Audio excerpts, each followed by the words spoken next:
period.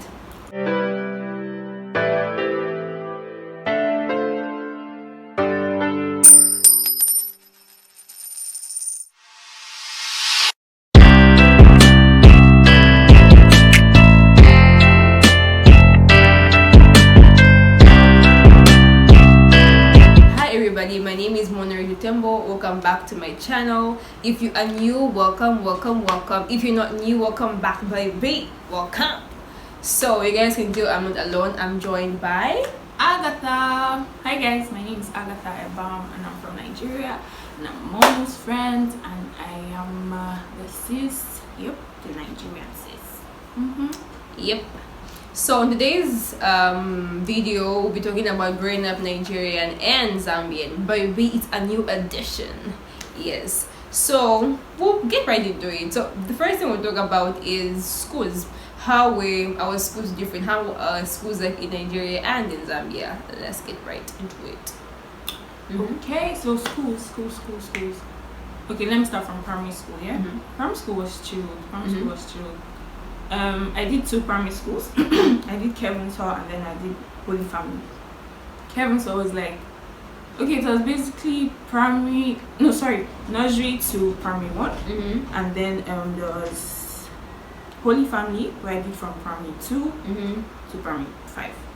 Yeah.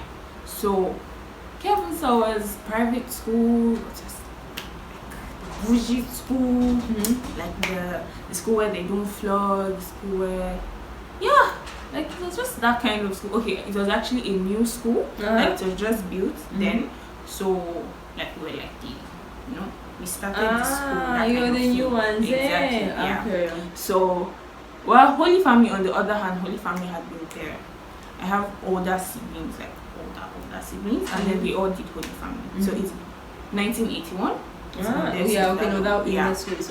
So Holy Family, okay, that was where I did most of my time. So Holy Family was like really chill.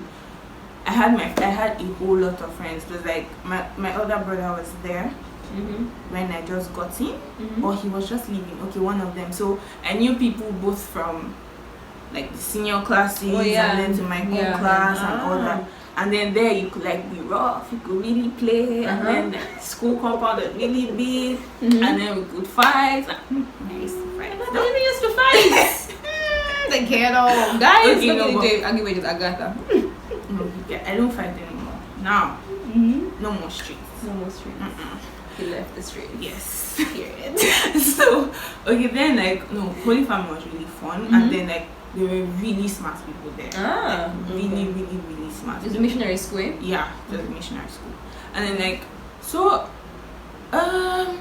okay, yeah, the teachers were strict. That was one, and then you know how like Reverend sisters, they really want you to be on time. They want you to be this. Class must be quiet, blah blah blah. But we belong to the streets.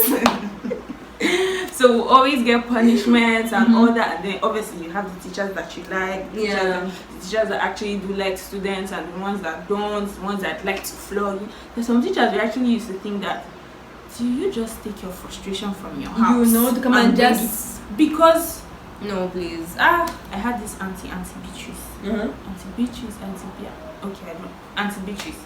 She wasn't nice. And then there was Auntie Ada. We call her teacher's auntie. There was Auntie Ada was mean. Auntie Ada could flog. Okay, but what were you guys doing that used to like make them beat you guys? Normal noise. Or maybe when you don't do your assignment. Okay, it's not like I'm not supposed to do my assignment, but bro, chill now. Okay, like at times maybe you just or you do it and you don't finish, or you fail your classwork. Okay, but then what was like the hardest punishment you guys were given? There was this time from 5. I don't know what we did. I think it was the prefect. Yeah, I was the prefect. I was general prefect. That's like the highest post in the school. Yeah. So and then I don't know. I think the school wasn't in order. Okay, they you know how like when you plant flowers for the first time and then you like put ropes so that like they grow in shape or people don't mess with them and all that. So they did that, and then I think okay, and then students, you know how like it was in front of the classes, right? Like in front of the blocks. So you know how like when junior students run out, maybe they jump into the place and all that. And so sister actually expected that we being prefects like should be able to organize the whole situation, like make sure nobody's jumping into where the flowers are, make sure the school is quiet, make sure. And we were just students that were running on pure vibes. We didn't really take responsibility that seriously. Plus it was primary, so it's not that deep. You get, And then how about your high school? Let me get to the punishment. Okay. And then they made us crawl. Our class was upstairs. They made us crawl from upstairs down to sister's office. But then, like, how many stories was the building? It was just one story. One story, But bro, this crawl, I'm telling you, we crawled on the tower. You don't say. Wait. I said if it's prefect, is this how this life is going to be? I'm like, no. Wait, so they punish you guys as prefects? Because we didn't do our job. Because you didn't do your job. Yeah. That was the reason. No, at least it was a one story. It wasn't like, imagine it even a 2-story building. No, the tower. No, the staircase wasn't even the issue. It was the tower that was the issue. Like it's like crawling on the street. Maybe if it's hot. That day, no, we're just angry. And then after then, we weren't even smiling Nigeria. Don't even mess up. Don't even mess up. Like if we see you almost jumping, we're punishing you straight. And then I had this friend that did not used to have any chills at all. There was Bobby, there was Chidima, and then those were like my real guys. No, but it was really fun. Primary school was fun. Then secondary school, I went to FGA, Federal Government Academy, Suleja, School for the Gifted and Talented. I've been green last. Okay, yeah. So FGA was really fun, right? FGA was more like, okay, why they call it School for the Gifted and Talented is because they take like the best brains. Okay, maybe not very much the best brains, but there are people. Not everybody can get to my school. Okay, so it's like if you get really, really good marks. Grades, exactly. Sometimes like it's when you get really good grades from your state examination, and then they take you to write my school's examination. You get, and then it's like survival of the fittest because not everybody passes. Wow. I think we're a lot. We're in like thousands when we're writing the exams, but they just took 150. You know, from 1,000. Yeah, because at the end of the day, we graduated 126. Yeah. Really? Yeah. It took really few people. So like, it's a school where when you go, you know that you know how you can feel like you're really smart, like you're really, really, really smart. But then when you get to FGA, you know that this like there now you're in the level to that like relax. Exactly. Like hold on. Okay, me in primary school, small thing, first position. This exam, second position. This first position, first. Me, I went to FGA first term, 14th. Like stress, pressure. But then I came 14th and we did 15 subjects. I had 15 subjects. Yeah, I had 14 A's and a C, and the C was in Yoruba. That's in Nigerian language, and I'm not Yoruba. You get, so it was that serious. So even though you got 14 A's, I still got 14th position. You still got 14th position. And then there's this, like, there are times where, especially like for our senior students, because we really used to like look out for them, especially them when we just won. There's like, you hear 5th position. Oh no, what am I even saying 5th position? It's like they call first 5 and last 5. The last 5 then was like first 3 and last 3, right? And then you see that they're calling the last 3 people, and their averages are like 86 point this, 85 point that.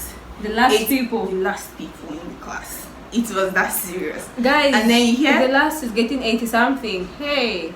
And then you hear like the first 5, someone has 95.5.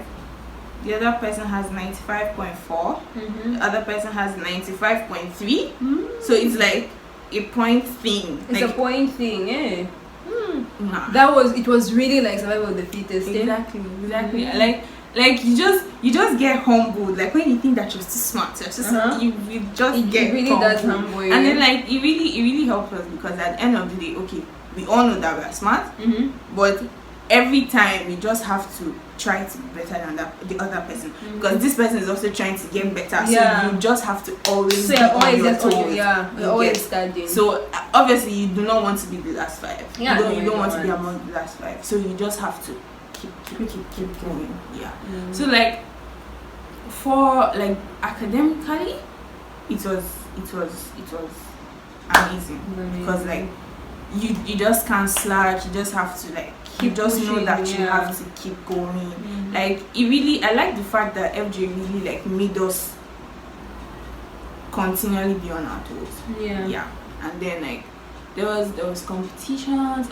Okay, I wasn't a fan of math, so people used to always go for cowbell competitions, go for this, go for jazz competitions. Okay, I only used to go for when it comes to dance. I went for cultural dance competitions and all that, yeah. But then it was really fun. Like, yeah, secondary school was really fun. And then we had the hostel life. Guys. Me in particular, I saw hell. Okay, maybe in private schools, they're like, punishments are not very allowed and all that. But in my school was a federal government school, right? The seniors ran the school. Like there was that kind of respect. And then you know how like you're just in Jason, you're so tiny. And then like those grade 12 guys, you guys call them grade 12, right? You call them SS3. Those guys were big. Huge. They were big. No.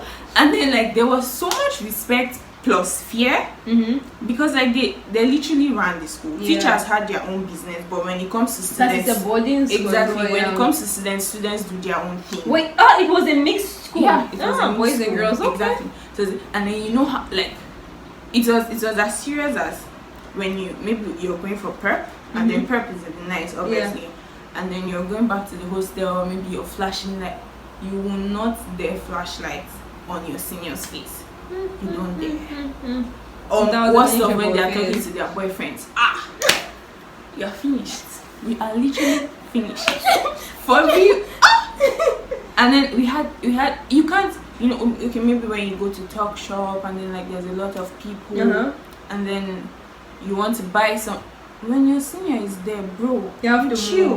Move, because if you mistakenly step on her sock, now that's another problem. It's a whole other problem. When you hear jamming in the hostel, just know you're done. Just know you're finished, right? And then like we had the dining hall.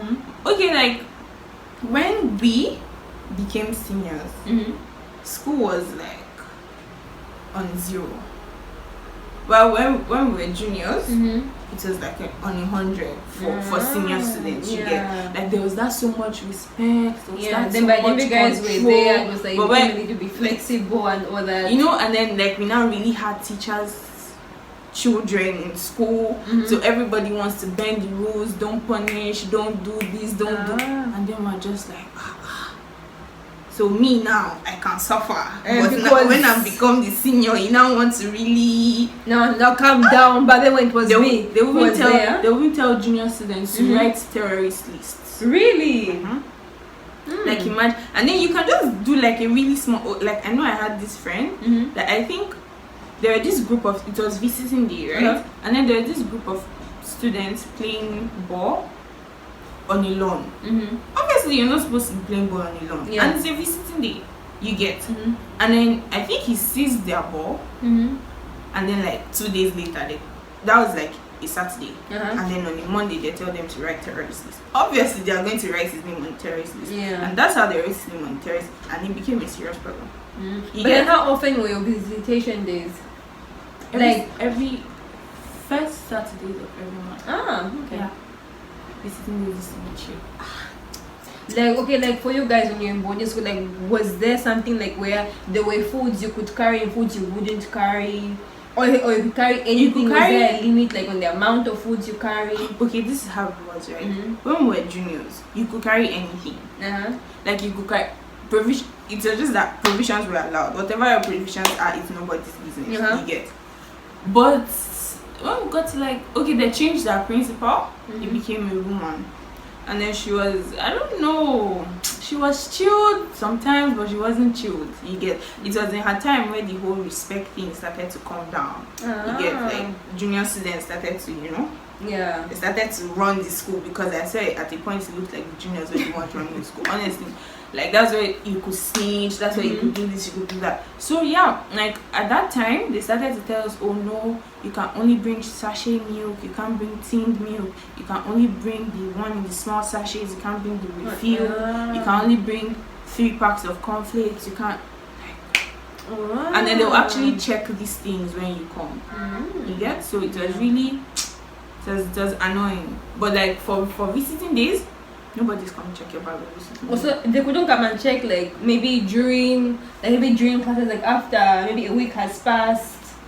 Okay, it was okay. We'll get to that part, right? Visiting days, they just like when they come. Okay, when they're really serious about the whole, you can't bring this, you can't bring that. It was just that, you know how visiting is, and then they bring you food. They never used to allow food in the hostel. Food wasn't allowed in the hostel. Okay. You can't take your food from dining hall to the hostel. You can't take your food from visiting day to the hostel.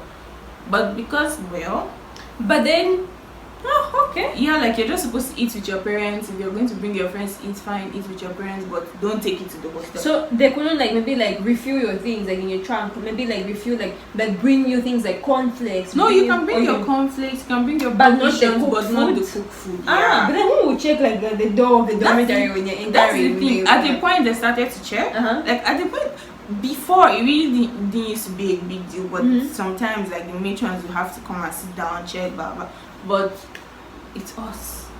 We know how the hostel works. So, and there's nothing you're going to do that will make food not enter the hostel. Wow. You get?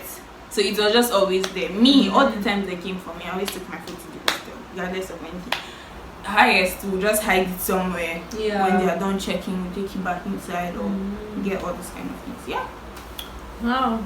Anyway, you guys, I'm sure you guys have heard Agatha's story on how her school life was in Nigeria. So I'm going to cut this video and then we start another video. I think we'll have a part. There are going to be 3 parts. Yeah, there'll be 3 parts of this video. So this is part 1. So stay tuned to part 2 and part 3. Otherwise, catch you in the next video.